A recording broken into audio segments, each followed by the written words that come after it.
Қазақ әдебиеті, қазақ мәдениеті осы уақытқа дейін өте көптеген қиянатқа, озбырлыққа ұшырап келді.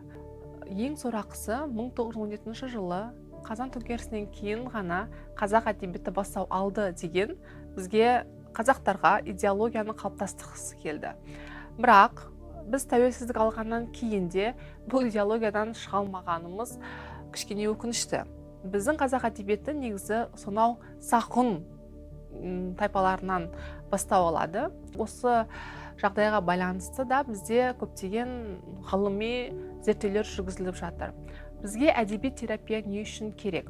Әдеби терапия бұл жастарға, жасөспірімдерге, ересектерге, үлкен кісілерге кітапты қалай оқу керектігін және оны қалай сараптама жасау керектігін, оған анализ жасау керектігін сіздерге үйретеді және сіз өзіңіздің болмысыңызды, өзіңіздің